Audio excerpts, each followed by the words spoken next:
Hello friends, welcome back to my channel the learning point and I am Pooja. So friends, इससे पहले वाले class में हमने देखा था क्लासिफिकेशंस ऑफ इंग्लिश लिटरेचर और आज का जो वीडियो है ये बहुत ही ज़्यादा इंपॉर्टेंट होने वाला है क्योंकि आज हम देखने वाले हैं पीरियड्स ऑफ इंग्लिश लिटरेचर के बारे में। और ये पीरियड जो है बहुत ही ज़्यादा इंपॉर्टेंट है हमें याद रखना, तो साथ ही साथ इसे नोट डाउन करना भी बहुत ही ज़्यादा ज़रूरी है।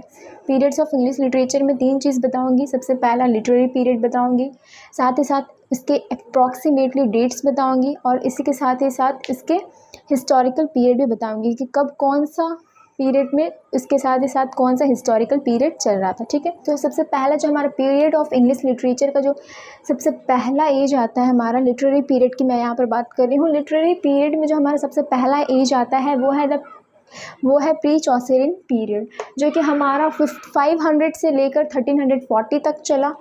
और हिस्टोरिकल पीरियड की मैं यहाँ पर बात करूँ तो उस वक्त हिस्टोरिकल पीरियड में चल रहा था Anglo Saxon and Norman period. ठीक है, उसके बाद जो हमारा एज आता है लिटरेरी पीरियड में वो आया द एज ऑफ चौसर, जो कि हमारा चला 1340 से लेकर 1400 तक। और उस वक्त हमारा हिस्टोरिकल पीरियड में चल रहा था मिडिल प्लांटेजेनेट पीरियड। ठीक है, उसके बाद का जो हमारा एज आया लिटरेरी पीरियड में वो था फ्रॉम चौसर टू टोटल्स मिसलैनी, और वो वाला हमारा चला 1400 से लेकर 1557 तक। और उस वक्त हिस्टोरिकल पीरियड में चल रहा था लेटर प्लांटेजेनेट पीरियड। ठीक है, उसके बाद हमारा जो पीरियड आया वो था द एज ऑफ शेक्सपियर, और वो हमारा चला 1557 से लेकर 1625 तक। और इसका हिस्टोरिकल पीरियड जो था उस वक्त चल रहा था द एलिजाबेथन एज और साथ ही साथ जैकोबियन एज। ठीक है, इन दोनों पर मैंने वीडियोस बना रखा है। अगर इन दोनों एज के बारे में आपको नहीं पता या फिर डिटेल्स में जानना है तो मैं लिंक डिस्क्रिप्शन बॉक्स पर डाल दूँगी, तो जाकर इसे देख लें। ठीक है, उसके बाद द एज ऑफ शेक्सपियर के बाद जो हमारा एज आया वो आया the age of Milton. The age of Milton हमारा चला यहाँ पर 1625 से लेकर 1660 तक। और उस वक्त हमारा हिस्टोरिकल पीरियड में चल रहा था the Caroline age. The Caroline age को भी मैंने एक्सप्लेन किया हुआ है, सो इसका भी लिंक जो है मैं डिस्क्रिप्शन बॉक्स पर डाल दूँगी।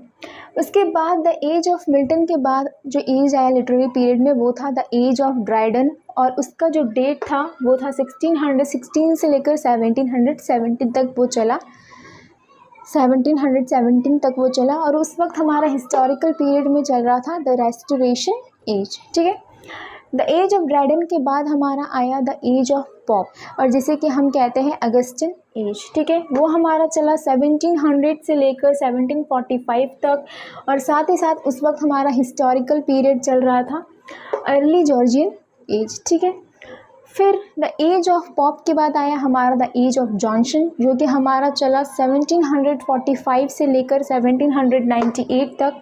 और उस वक्त हमारा हिस्टोरिकल पीरियड में चल रहा था मिडिल जॉर्जियन एज। ठीक है, द एज ऑफ जॉनसन के बाद का जो एज है वो है एज ऑफ वर्ड्सवर्थ, जो कि हमारा चला 1798 से लेकर 1832 तक। और उस वक्त हमारा हिस्टोरिकल पीरियड में जो एज चल रहा था वो था the age later age of Georgian. ठीक है, फिर इसके बाद वर्ड्सवर्थ के बाद का जो एज आया लिटरेरी पीरियड में वो था द एज ऑफ टेनिसन, जो कि हमारा चला 1832 से लेकर 1887 तक। और उस वक्त का जो एज था हमारा हिस्टोरिकल पीरियड में वो था द विक्टोरियन एज।